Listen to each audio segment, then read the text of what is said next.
February is American Heart Month. We have partnered with the American Heart Association on their Go Red for Women campaign. This weekend, there's going to be a Go Red Health Expo at Mall of America.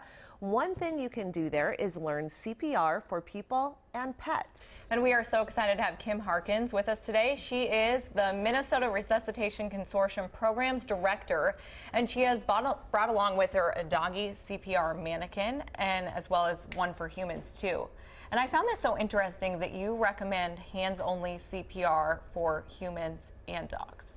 Well, a lot of times when somebody suddenly collapses and you have that emergency, people are a little afraid of what to do and they're nervous, and doing mouth-to-mouth has generally been a big barrier to doing CPR.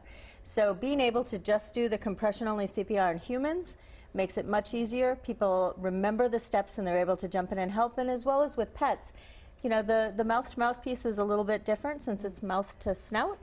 And so, you know, again, another barrier. So it's just the idea is to keep the heart beating, right? Exactly. Yes, and I know a lot of us have learned how to do it on a person, but not many know how to do it on animals. And you say it's really easy, you can learn in just about 15 minutes? It's very similar.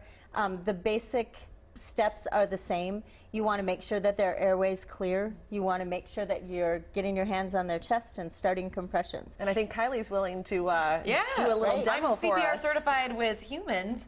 My question is, when it comes to animal CPR, I know with humans the idea is to keep them alive until maybe an ambulance gets there. With animals, is it kind of the same deal? You don't typically call an ambulance for a pet. It's a little bit more difficult just because you're right. We don't call 911 for a pet. However, knowing what to do often can, if it was a respiratory issue that started the problem, it can relieve the object and then give you time to get to your vet or to an emergency vet. So, we don't recommend that people rush in their vehicles and be dangerous. But if you have a vet you can call, a lot of times they can step you through what to do next. Can you show us how it's done? Sure.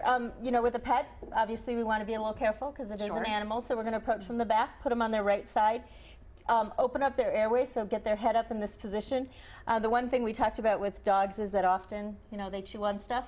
So checking their mouth, and most owners are going to feel comfortable checking their own dog's mouth. So just, pull the tongue out a little bit and look. And then you want to put your hands on their chest, and you're going to do the same way you do with humans, that interlock.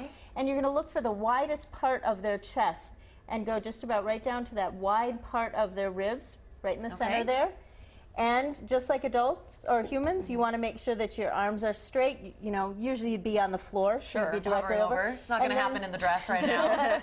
You're going to compress about a half to a third of the chest down. So you're pushing pretty hard. And you usually kind of sing a song while you do it. That's right. That's a recommendation. Just like humans, you want to do about that same rate of about 100 to 120. So to the beat of Staying Alive. I'm singing in my head right now. There you go. You don't want to sing out loud?